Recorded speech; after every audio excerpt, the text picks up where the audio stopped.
저는 선포하고 축복합니다. 오늘 이 시간 줌에 들어와 있는 모든 동역자들 가운데, 우리 오메가 가족들 가운데, 유튜브로 함께하고 있는 모든 오메가 가족들 가운데 성령이 부어질지어다. 더욱더 비전이 불타오를지어다. 예배를 사모하는 마음들이 더욱더 뜨거워질지어다. 아멘. 아멘. 오늘 말씀 성도님들을 격려하기 위해서 다른 말씀 뽑을까 고민하다 기도하다가 아니다, 그냥 말씀대로 가자. 창세기 18장 말씀을 증거하겠습니다. 오늘 말씀 제목은 아브라함에게서 배우는 사랑과 우정 공동체입니다. 아브라함에게서 배우는 사랑과 우정 공동체. 오늘 18장 말씀은 크게 세 단락으로 나눌 수 있습니다. 먼저는 1절부터 8절까지는 아브라함의 섬김과 겸손이 어떠한지 잘 나와 있습니다. 그리고 두 번째 단락에는 하나님께서 왜 아브라함에게 축복을 하시려고 하는지에 대해서 나와 있습니다. 세 번째는 소돔을 향한 하나님의 심판과 그 심판을 막아내고자 하는 아브라함의 중보 기도가 담겨져 있습니다. 아브라함의 섬김과 겸손, 하나님께서 왜 아브라함에게 축복하시는가? 이유, 그리고 아브라함의 중보 기도. 크게 18장의 내용입니다. 이 내용을 가지고 아브라함에게서 배우는 사랑과 우정 공동체라는 제목으로 하나님 말씀 선포하겠습니다. 오늘 먼저 18장 말씀을 쭉 보십시다. 먼저 1절부터 8절까지의 말씀을 저와 함께 교독하시겠습니다. 제가 먼저 1절 말씀 읽겠습니다. 이 말씀은 살아계신 하나님 말씀입니다. 아멘. 여호와께서 마므레의 큰 나무들 근처에서 아브라함에게 나타나셨습니다. 그때 아브라함은 한낮의 열기 속에서 장막 입구에 앉아 있었습니다. 아브라함이 눈을 들어보니 세 사람이 맞은편에 서 있었습니다. 아브라함은 그들을 보자마자 맞이하러 얼른 장막에서 뛰어나갔습니다. 그리고 땅에 엎드려 절했습니다. 아브라함이 말했습니다. 내 주여, 제가 주의 은총을 입었다면 주의 종을 그냥 지나치지 마십시오. 물을 갖다 드릴 테니 발들을 씻으시고 이 나무 아래에서 쉬십시오. 빵을 조금 갖다 드릴 테니 기운을 차리신 후에 갈 길을 가십시오. 여러분에게 종에게로 오셨기 때문입니다. 그들이 대답했습니다. 그리하여라. 네 말대로 하여라. 아브라함은 서둘러 장막 안에 있던 사라에게 가서 말했습니다. 얼른 고운 밀가루 3쌀을 가져다가 반죽해 땅을 만드시오. 아브라함이 가축들이 있는 대로 달려다가 가장 살찌고 좋은 송아지 한 마리를 골라 하인에게 주니 하인이 서둘러 요리를 했습니다. 아브라함이 버터와 우유와 하인이 요리한 송아지 요리를 그들에게 주었습니다. 그들이 먹는 동안 아브라함은 그들 가까이에 있는 나무 아래 서 있었습니다. 아멘. 아멘. 이 말씀은 살아계신 하나님 말씀입니다. 오늘 말씀을 보면 아브라함이 있는 곳은 광야였습니다. 그리고 손님이 방문하면 물을 내어주고 섬기는 문화가 당시에 있었습니다. 근데 오늘 말씀에 보니까 아브라함의 섬김이 참 지극함을 볼 수 있습니다.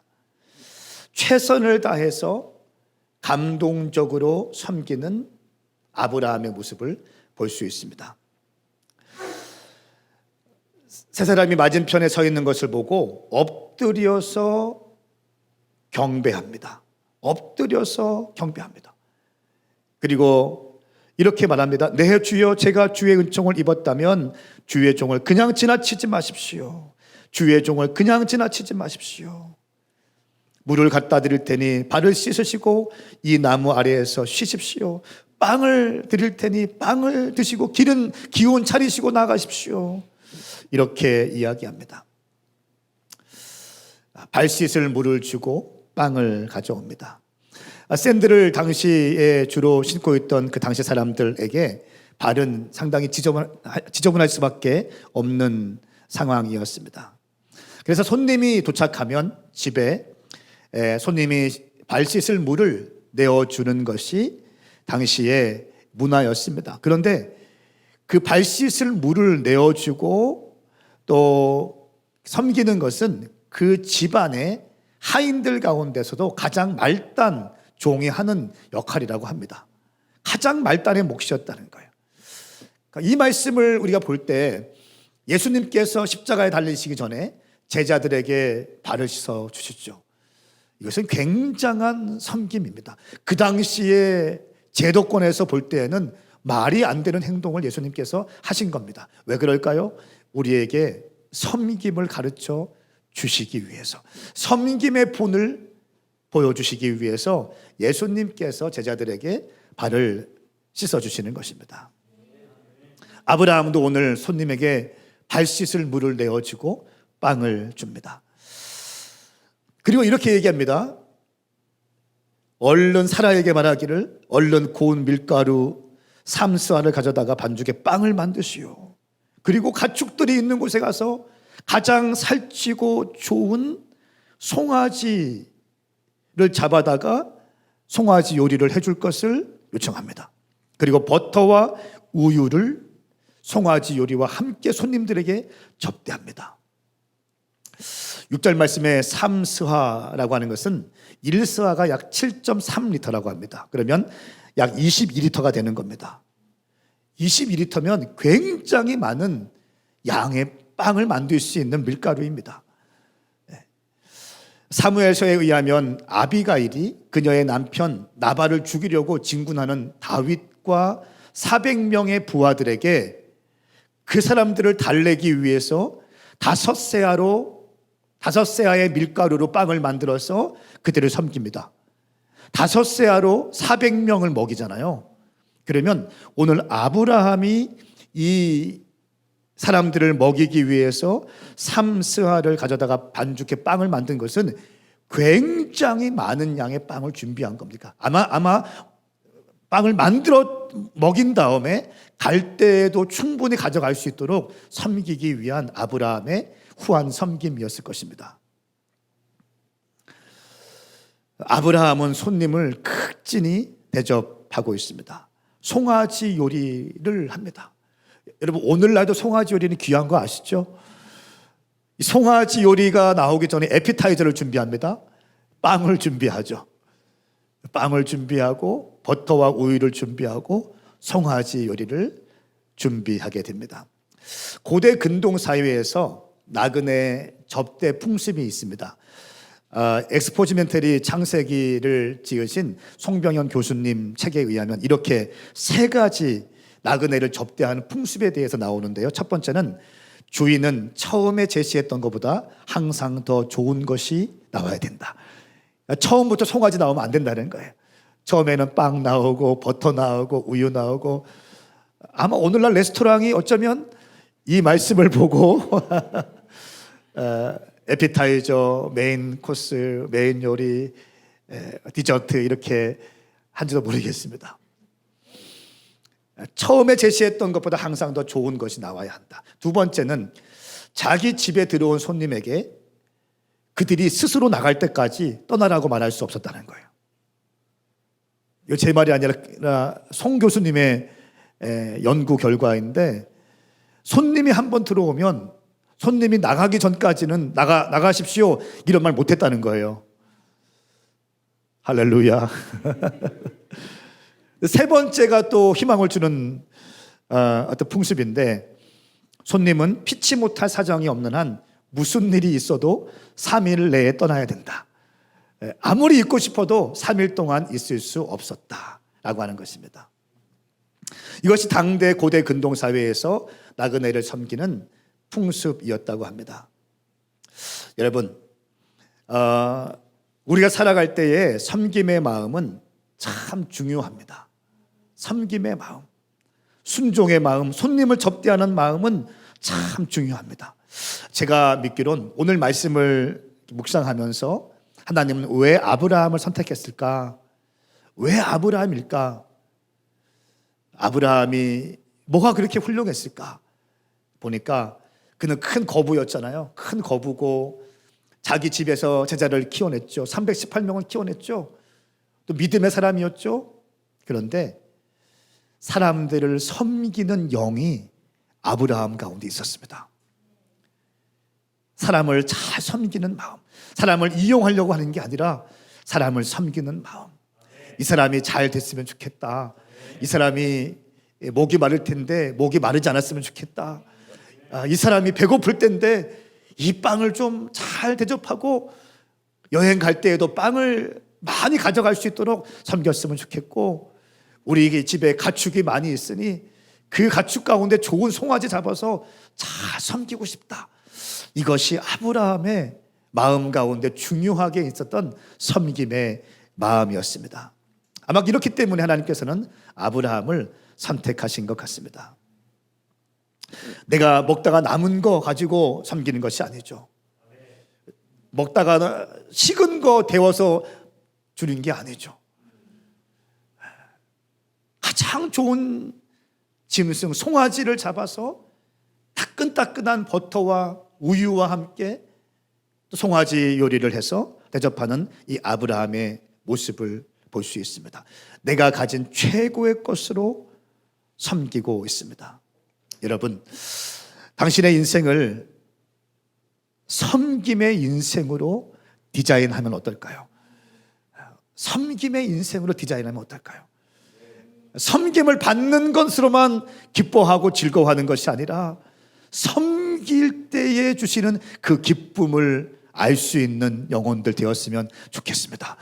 제가 신방을 가잖아요. 신방을 가면 정말 온 마음을 다해서 이분들은 정말 신방을 준비하기 위해서 정말 잘 준비했다라고 하는 생각이 들 정도로 신방을 정성껏 준비하고 하시는 분이 있더라고요. 음식도 마찬가지고요. 또 청소하는 것도 마찬가지고요. 모든 면에 최선을 다해서 섬기는 모습. 예배를 드릴 때 섬기는 모습. 어떤 분은 또 사역자들을 섬길 때에도 잘 섬기시더라고요. 그냥 이렇게 와서 식사하십시오 이게 아니라 잘 우리 전사님들 목사님들 너무 수고하신다고 하면서 최선을 다해서 섬기시는 분들의 모습을 볼 수가 있습니다. 저는 선포하고 축복합니다. 우리 교회 가운데 섬김의 영이 가득했으면 좋겠습니다. 저희 교회가 축복받는 비결 가운데 하나는 섬김이 있기 때문에 그렇습니다. 우리 교회는 섬김이 있습니다. 섬김의 헌금을 볼 때 제가 얼마나 감사한지 몰라요. 그렇게 해서 이렇게 유통되어지는 재정들이 한 달에 한 200~300만 원 정도 되는 것 같아요. 한 달에. 누가 드리는지도 몰라요. 받는 사람만 알아요. 이거 뭡니까? 누군가를 위해 기도하다가 감동이 오면 순종해서 그 사람을 위해서 자기의 이름을 가리고 섬김의 헌금 봉투에 넣어서 하나님께 드리면 교회에서는 그것을 그분을 불러서 기도해주고 드리는 거죠. 그 받는 분이 얼마나 감동하시는지 몰라요. 저는 우리 교회 가운데 이 섬김의 문화가 더욱더 가득하기를 축복합니다. 저희 가운데 교회 개척했을 때 이영환 목사님을 만나서 장자권의 영성을 저희가 받아들였습니다. 그리고 정말 그래요. 이영환 목사님 섬길 때 죽게 하듯 섬겼습니다. 죽게 하듯 섬겼습니다. 한남대 시절에 있을 때에도 어려울 때에도 개척한 지 얼마 안 됐을 때에도 한 달 사례비 제 사례비보다 더 많은 금액을 드렸어요. 그때 금액이 뭐 40만 원 뭐 그렇게 됐으니까 한 달 일하고 40만 원 받는데 1시간 설교하고 50만 원 받아가시고 그게 뭐 아부고 그런 차원이 아니라 하나님께서 우리 교회에게 보내주신 하나님의 사람이라는 믿음이 있었기 때문에 죽게 하듯 섬겼습니다. 그러니까 그 영성과 그 유업이 우리 교회 가운데 흘러오는 것을 나는 경험할 수 있습니다. 또 그리고 우리 김삼성 목사님을 만났잖아요. 교회가 시작할 때 목사님이 쓰신 책을 가지고 저희 개척 멤버들과 함께 스터디하면서 교회가 개척되어졌는데 유성에 와서 처음으로 우리 유성 오메가교회 왔을 때 강사님이 김삼성 목사님이셨어요. 김 목사님 오셨을 때 저희가 극진히 섬겼습니다. 그리고 잘 섬기고 함께 하기 시작했습니다. 순종하기 시작했습니다. 그러니까 우리 교회 안에 교회 개척의 영과 말씀 운동이 확 풀어지게 되는 것입니다. 우리 교회 오메가 교회가 축복받은 이유는요, 저희가 힘쓰고 애쓰고, 맞습니다. 우리 성도님들이 너무 힘쓰고 애쓰고 그렇지만 하나님께서 보내신 사람을 잘 섬겼습니다. 죽게 하듯 섬겼습니다. 할렐루야. 저는 이 오메가 교회의 섬김의 영성이 오늘 줌으로 함께하고 있는 당신 가운데, 유튜브로 함께하는 당신 가운데 임할지어다. 당신의 가정의 문화가 될지어다. 당신의 인생의 라이프 스타일이 될지어다. 섬김의 섬김을 받으려고만 하지 마시고 섬기는 인생이 되시기를 축복합니다. 우리 교회가 이제 교회가 조금씩 성장하니까 어떻게 눈을 돌리고 있습니까? 젊은 신학생들, 전사님들 어떻게 해요? 섬기려고 하잖아요. 섬기려고 하는 거예요. 좋은 곳에 모시고 섬기고 그들을 격려해드리고, 내가 교회에게 이용당했다, 내 젊음을 교회에게 이용당했다, 나는 언젠가 또 연말이 되면 다른 교회를 가기 위해서 기웃기웃거리는 많은 그 종의 스피릿을 가지고 있는 많은 전사님들, 부목사님들을 함께 섬기고 밥 먹고 아무 조건 없이, 아젠다 없이 그냥 그렇게 세워드리고 격려해드리고 싶은 거예요. 이게 뭡니까? 섬기는 거죠. 섬기는 거죠. 섬기는 거죠. 다시 한번 선포합니다. 당신 인생 가운데 섬김의 영이 부어질지어다. 부어질지어다. 아멘. 아멘. 두 번째 말씀에는 사라가 웃기 시작합니다. 그 섬김을 받은 그 세 사람 가운데 한 명이 이렇게 말합니다. 지금 사라가 어디 있느냐 말하면서 이렇게 말씀하세요. 10절 말씀에 내년 이맘때 반드시 내게 돌아오겠다. 그때 너의 아내 사라에게 아들이 있을 것이다. 사라는 아브라함의 뒤에 있는 장막 입구에서 듣고 있었습니다. 아브라함과 사라는 이미 나이가 많아 늙었고 사라는 아이를 낳을 수 있는 시기가 지난 상태였습니다. 내년에 반드시 올 것인데 사라에게 아들이 있을 것이다 라고 말씀하고 있습니다. 이 말을 들은, 잘 섬겼을 때 내가 1년 뒤에 올 것이다, 사라에게 아들이 있을 것이다, 이런 하나님께서 자기를 드디어 계시하십니다. 그전에는 아브라함이 나그네 3명인 줄 알았어요. 그런데 섬김을 받은 다음에 하나님께서 하나님을 계시하십니다. 여러분 기억하세요. 하나님을 잘 섬기십시오.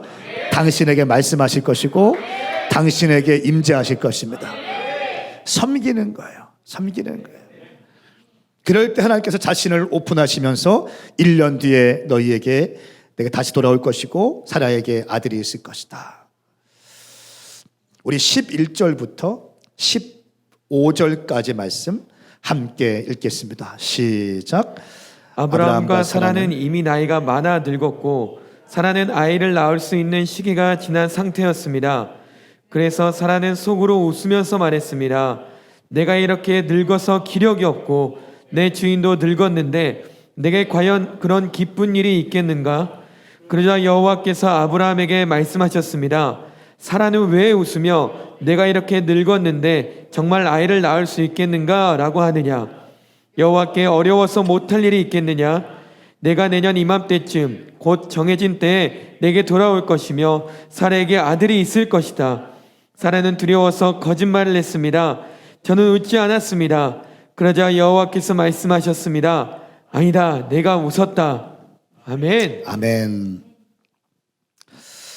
11절 말씀에 인간의 힘이 다 빠졌을 때 하나님께서 일하시는 것을 볼 수 있습니다.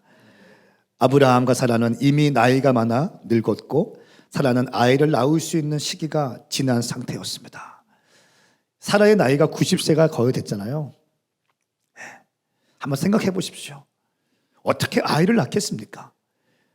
그리고 아브라함은 이제 99세잖아요. 거의 100세가 되었습니다. 어떻게 아들을 낳겠습니까? 이렇게 얘기하는 거예요. 내가 이렇게 늙어서 기력이 없고 내 주인도 늙었는데 내게 과연 그런 기쁜 일이 있겠는가? 사라가 속으로 웃으면서 얘기합니다. 맞는 말입니까? 틀린 말입니까? 맞는 말이에요? 틀린 말이에요? 맞는 말이에요. 논리적인 말이에요. 이성적인 말이고요. 합리적인 말입니다. 틀린 말 아니에요. 속으로 웃을 만한 한 내용인 것입니다. 그런데 이 고백에 대해서 하나님께서 이렇게 말씀하십니다. 사라는 왜 웃으며 내가 이렇게 늙었는데 정말 아이를 낳을 수 있겠는가 라고 하느냐. 그러면서 하시는 말씀이 여호와께 어려워서 못할 일이 있겠느냐. 여호와께 어려워서 못할 일이 있겠느냐. 이렇게 말씀하십니다. 사라가 두려워서 말합니다. 웃지 않았습니다. 주님 절대 물러서지 않죠. 아니다, 웃었다. 어디에서 뻥치려고 하냐. 웃었다. 너 지금 웃었다. 너 지금 나를 믿지 못하고 있는데. 여러분, 창세기 17장 말씀에서 99세 때 하나님께서 아브라함에게 나타나셨습니다. 그때 13년 만에 처음으로 등장하셔서 하신 말씀이 뭡니까? 엘샤다이, 나는 전능의 하나님이시다. 엘샤다이, 나는 전능의 하나님이시다. 이렇게 말씀하셨거든요. 근데 오늘 사라는 또 웃기 시작하는 겁니다. 우리가 경수가 끊어졌고 나이가 이렇게 많았는데 다 늙었는데 무슨 아이를 가질 수 있겠느냐. 여러분, 신앙생활은요, 하나님의 전능성을 인정하느냐 인정하지 않느냐에 따라서 당신의 믿음이 올라갔다가 내려갈 것입니다. 다시 한번요, 신앙생활은 어느 때든지 하나님께서 능치 못한 일이 없다고 믿는 자들, 할렐루야, 이런 자들에 의해서 주님 나라는 확장되어지는 것입니다. 기적이란 무엇입니까? 우리의 이성과 우리의 논리와 우리의 환경을 뛰어넘어서 하나님은 일하실 수 있다고 믿는 믿음인 것입니다. 우리의 힘으로는 아무것도 못합니다. 아무것도 할 수, 어떻게 100세 된 99세 된 사람이 아이를 가질 수 있겠습니까? 말도 안 되는 거죠. 말도 안 되는 겁니다. 근데 주님은 질문하시잖아요. 여호와께 어려워서 못할 일이 있겠느냐. 나는 전능한 하나님이다. 엘샤다이 하나님이다. 계속 그것을 말씀하고 있는 것입니다. 사랑하는 여러분, 당신 인생 가운데 하나님께서 통치하십니다. 하나님께서 통치하십니다. 당신의 가정을 통치하십니다. 당신의 인생을 통치하시는 분이십니다. 당신의 아들, 딸들을 통치하십니다. 당신의 가문을 통치하실 것입니다. 하나님은 우리 교회를 통치하시고 우리 교회를 향한 놀라운 계획을 완수해 가실 것입니다. 할렐루야. 문제는 뭡니까? 우리가 기력이 있느냐 없느냐입니까? 우리가 힘이 있느냐 없느냐입니까? 아니요, 우리가 하나님의 일하심을 믿느냐 믿지 못하느냐인 것입니다. 하나님이 말씀하신 것을 우리가 기억하고 믿느냐 잊어버리느냐, 이 싸움인 것입니다.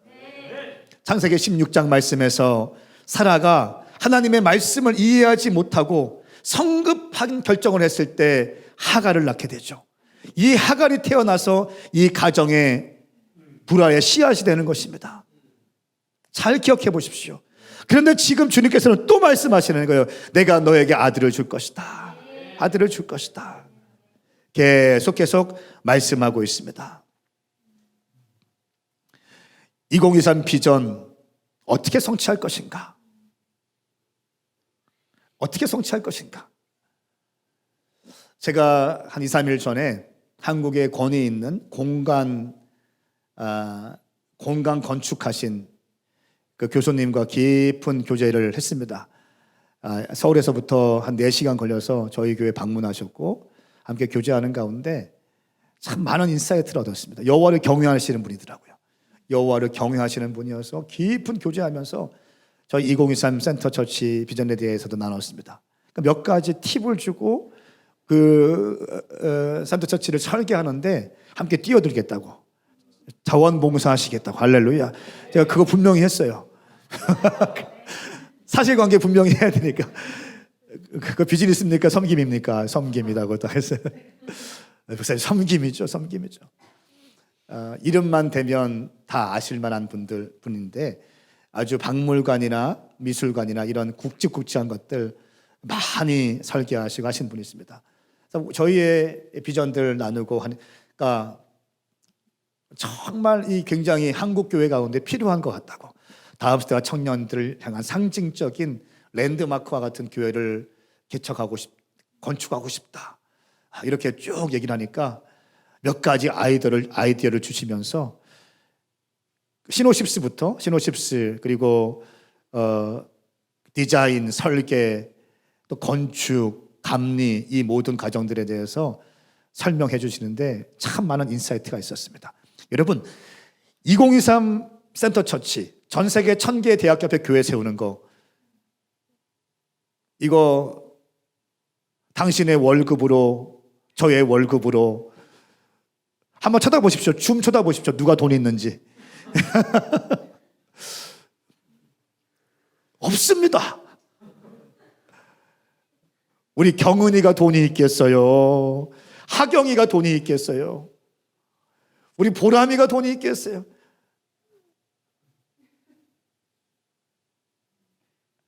없습니다.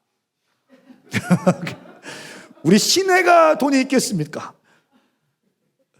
우리 사라가 돈이 있겠어요? 없어요. 우리의 힘으로는 도무지 감당이 안 되는 것처럼 느껴집니다.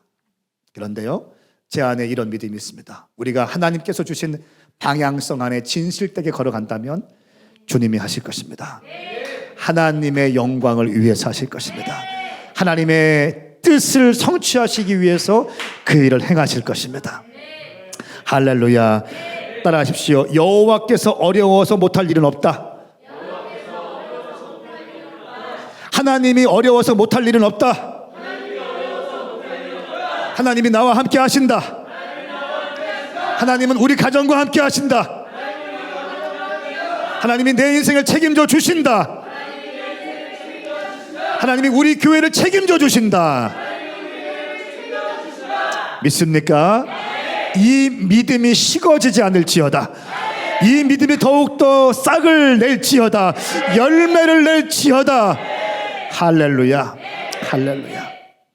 기적은 우리의 상상, 우리의 계획을 뛰어넘는 것이 기적입니다.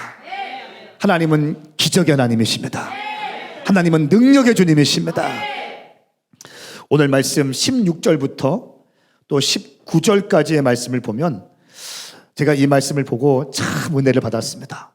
하나님께서 왜 아브라함이라고 말씀하시는가? 하나님은 다윗에게 특별한 마음이 있잖아요. 또 아브라함에게 특별한 관심이 있습니다. 왜 하필 아브라함인가? 그 당시에 수많은 사람이 있었는데 왜 아브라함일까? 오늘 답이 나옵니다. 우리 한번 16절부터 19절까지의 말씀을 함께 읽습니다. 시작. 그리고 그 사람들은 거기에서 일어나 소돔 쪽을 바라보았습니다. 아브라함은 그들을 전송하려고 그들과 함께 걸어갔습니다. 그때 여호와께서 말씀하셨습니다. 내가 지금 하려는 일을 아브라함에게 숨기겠는가? 아브라함은 분명히 크고 강한 민족이 될 것이며 땅의 모든 나라들을 그를 통해 복을 받게 될 것이다. 내가 아브라함을 선택한 것은 아브라함이 그의 자녀와 그의 집안 자손들을 명해 여호와의 길을 지켜 의와 공의를 실천하게 하기 위한 것이다. 그리하여 나 여호와가 아브라함에게 말한 것을 그를 위해 다 이루고자 하는 것이다. 아멘. 아멘. 아멘. 아브라함은 분명히 크고 강한 민족이 될 것이며 땅의 모든 나라들이 그를 통해 복을 받게 될 것이다. 와. 아브라함에 대해서 축복하시는 장면이고요. 이렇게 쓰시겠다는 겁니다. 그런데 19절 말씀에 내가 아브라함을 선택한 것은 하시면서 아브라함을 하나님의 주권적으로 선택하신 이유에 대해 설명하는데, 아브라함이 그의 자녀와 그의 집안 자손들에게 명해서 여호와의 길을 지켜 의와 공의를 실천하게 하기 위한 것이다. 와, 여러분 이 말씀 굉장히 좀 심각하게 보셔야 됩니다. 아브라함이 가르쳐서 아브라함을 선택하신 이유는, 하나님께서 아브라함을 선택하신 이유는 아브라함이 가르쳐서 그의 집안과 그의 자녀들이 여호와의 길을 지켜 의와 공의를 실천하게 하기 위한 것이다. 할렐루야. 공평과 정의, 미슈파트와 체다카를 하고자 하기 위한 것이다. 그리하여 나 여호와가 아브라함에게 말한 것을 그를 위해 다 이루고자 하는 것이다. 할렐루야. 여러분, 하나님의 뜻을 이루고자 할 때 무엇이 필요합니까? 미슈파트와 체다카예요.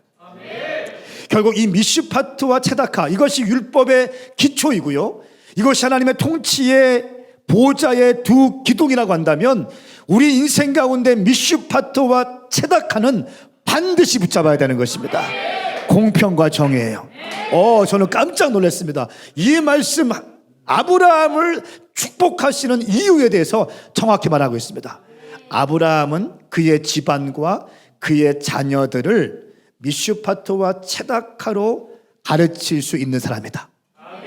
와, 사랑하는 여러분, 여러분의 자녀들, 여러분의 가족, 또 DNA 처치 리더들, 미슈파트와 체다카로 여러분들의 맡겨진 영혼들을 섬길 수 있기를 바랍니다. 부모님들 자녀들을 섬길 때에, 자녀들을 양육할 때에 미슈파트와 체다카로 섬기기를 바랍니다. 그리하여 나 여호와가 아브라함에게 말한 것을 그를 위해 다 이루고자 하는 것이다. 다 이루고 싶다. 저는 이 아브라함의 축복이 우리 교회 가운데, 우리 성도들 가운데 임할 것을 예수님의 이름으로 선포합니다.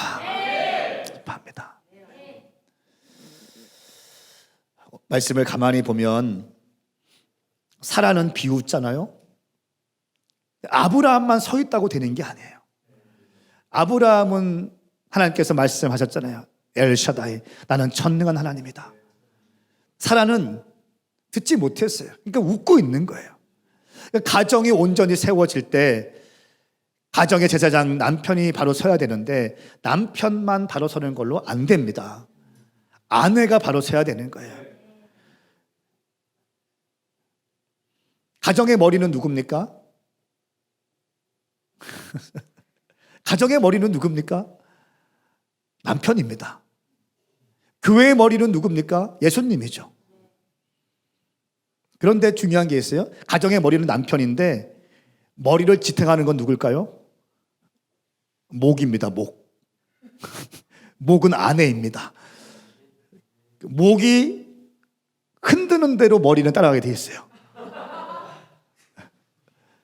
가정의 머리는 남편이지만 남편을 움직일 수 있는 건 누굽니까? 아내입니다. 여러분, 남편 혼자 서 있는다고 되는 게 아니에요. 아내가 서 있어야 되는 것입니다. 할렐루야. 다시 한번요. 가정의 머리는 누굽니까? 남편입니다. 남편을 움직이는 건 뭐라고요? 아내입니다. 아내입니다. 전 다시 한번 선포합니다. 여러분의 가정이 아브라함과 같은 가정, 기적의 가정, 축복의 가정이 되기 위해서는 남편과 아내와 남편이 한 마음이 되기를 선포합니다. 잘 섬기십시오. 그리고 20절부터 33절까지의 말씀을 보면 이제 아브라함의 중보 기도가 나오게 됩니다. 아브라함의 중보 기도예요. 하나님께서 소돔을 심판하시고자 할 때 이렇게 아브라함이 얘기합니다. 23절 한 절만 함께 읽겠습니다. 23절 말씀 시작. 아브라함이 다가가면서 말했습니다. 주께서는 의인을 악인과 함께 쓸어버리시. 아멘. 아멘. 소돔 땅을 주님이 심판하시려고 하니까 아브라함이 하는 중보 기도의 내용이 뭐냐면, 하나님께서는 의로우신 하나님이신데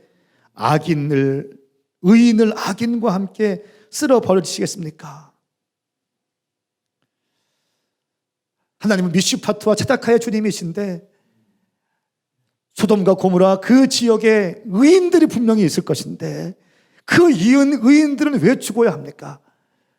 하나님의 성품을 가지고 아브라함이 기도합니다. 50명 있으면, 50명이 있다면 어떻게 하시겠습니까? 내가 쓸어버리지 않겠다. 45명 있으면 어떻게 쓸어버리지 않겠다. 40명 있으면 어떻게 하시겠습니까? 쓸어버리지 않겠다. 30명 있으면 쓸어버리지 않겠다. 20명 있으면 안 하겠다. 죄송합니다, 주님. 마지막 10명이 소돔 땅에 남아있다면 어떻게 하시겠습니까? 10명이 있다 할지라도 나는 쓸어버리지 않겠다. 여러분, 아브라함은 그 도시를 섬기는 중보자였습니다. 진실되게 사랑하는, 영적으로도 섬길 줄 아는 사람이었고요, 육적인 섬김도 있는 사람이었어요. 악착같이 취하려고 하는 사람 아니었습니다. 악착같이 나만 누리려고 하는 사람 아니었습니다. 섬기는 사람이었어요. 영적으로 도시를 보호하고 도시를 끌어안으면서 하나님과 씨름하면서 도시를 보호하는 사람이 아브라함이었습니다. 잘 섬기는 사람이었습니다. 저는 우리 교회가 정말 죽어가는 영혼들을 위해서 잘 섬기는, 기도하는 교회가 되었으면 좋겠습니다. 물심양면으로 잘 섬기는 그런 교회가 되었으면 좋겠어요. 도시를 끌어안고, 캠퍼스를 끌어안고 당신이 섬기는 회사와 사장님과 임직원들과 동료들과 선배 후배들을 섬길 수 있는 여러분 될 수 있게 축복합니다. 악착같이 더 많이 누리기 위해서, 악착같이 인정받으려고 위해서 막 경쟁하듯 살아가는 것이 아니라 경쟁으로 치열한 이 시대 가운데 섬김의 영으로 덮어버리는, 섬김의 영으로 모든 것을 넉넉함으로 덮어버릴 수 있기를 예수님의 이름으로 선포합니다. 이 시간 영상을 하나 좀 보시고 함께 기도했으면 좋겠습니다. 허준호 씨에 대한 영상이고요. 그 허준호 씨를 하나님의 사람으로 만들기 위해서 20년 넘게 기도한 그 윤복희 권사님의 대화의 영상입니다. 윤복희 권사님은 하영조 목사님께 멘토링 받으면서 신앙생활을 했던 분이고, 허준호 집사님은 방황의 시간을 거쳐서 있었는데 20년 넘게 윤복희 권사님께서 기도했다는 거예요. 영상에는 많이 안 나와 있지만 윤복희 집사님께서, 권사님께서 우리 허준호 씨를 예수님 믿게 하기 위해서 20년 동안 섬겼다는 거예요. 심지어 불교 신자였을 때 예수 역할을 했던 뮤지컬, 그 허준호 씨를 한 영혼이 세워지게 하기 위해서 섬기는 거죠. 최상의 섬김. 어쩌면 우리 교회 가운데 지금이야말로 섬김과 사랑을 충분하게 베풀어야 하지 않을까, 저는 이런 생각이 듭니다. 지금이야말로 우리 교회가 사랑과 우정 공동체가 되는가, 아니면 정치 공동체가 되는가, 형식적인 공동체가 되는가, 진실된 가족 공동체가 되는가. 위기가 왔을 때, 우리가 이해할 수 없는 일들이 벌어졌을 때, 내가 난처한 일이 있을 때 어떻게 그 상황들을 마주하고 어떻게 대처하는가가 사랑과 우정 공동체로 나아가는가, 아니면 형식적인 종교 공동체로 남아있는가, 가늠할 수 있는 중요한 기준인 것 같습니다. 저는 오늘 아브라함을 통해서 아브라함에게서 배우는 사랑과 우정 공동체라는 말씀으로 설교를 하고 있습니다. 아브라함은 창세기 17장에서 하나님의 명령에 순종해서 할례를 하지요. 할례를 합니다. 엘샤다이 하나님 이 음성을 듣고 너는 할례해라, 이 말씀 앞에 할례합니다. 자기 자녀들, 자기 종들까지 다 할례시킵니다. 그리고 18장에 오니까 나그네들이 지나가는데 영적인 직관력이 부어져서 그냥 나그네가 아닌 거죠. 아브라함의 눈에 볼 때는 그냥 나그네가 아닌 거예요. 여호와의 천사로, 어떤 사람들은 여호와의 천사라고 얘기하기도 하고, 어떤 학자들은 삼위일체 하나님이라고 얘기하기도 하고, 어쨌든 그것이 중요한 건 아니지만 아브라함은 그 세 명의 나그네가 그냥 일반적인 나그네가 보이지 않는 거예요. 여러분, 하나님 말씀에 순종하는 사람에게는요, 영적인 직관력이 부어지는 거예요. 영적인 직관력이 부어지게 되는 것입니다. 그리하여 그 세 명의 나그네 천사를 잘 섬기게 되는 것입니다. 그리고 도시를 섬기기 위해서 하나님께 씨름하면서 함께 중보하게 되는 것이죠. 이런 아브라함에게 주님은 말씀하십니다. 이 아브라함은 반드시 축복이 있을 것이다. 반드시 축복이 있을 것이다. 왜냐하면 이 아브라함의 가족과 아브라함의 자녀들에게 아브라함은 내게 명령한 여호와의 길을 지켜서 의와 공의를 실천하게 하기 위한 것이다. 그리하여 나 여호와가 아브라함에게 말한 것을 그를 위해 다 이룰 것이다. 할렐루야. 사랑하는 여러분, 저는 당신이 왕같은 제사장이 되기를 선포합니다. 사도행전적 성도가 되기를 선포합니다. 그리고 아브라함과 같은 섬김과 순종과 중보의 영이 있기를 예수님의 이름으로 선포합니다. 우리 이 시간 다 함께 좀 일어나시겠습니까? 자리에 박차고 일어나 보십시오. 그리고 이 시간 찬양하시면서 우리의 마음을 주님께 올려드리십시다. 골방에 있는 분들, 유튜브에 계신 분들, 자리에 일어나서 우리 아침에 주의 인자하심을 찬양하시면서 살아계신 주님을 노래하십시다.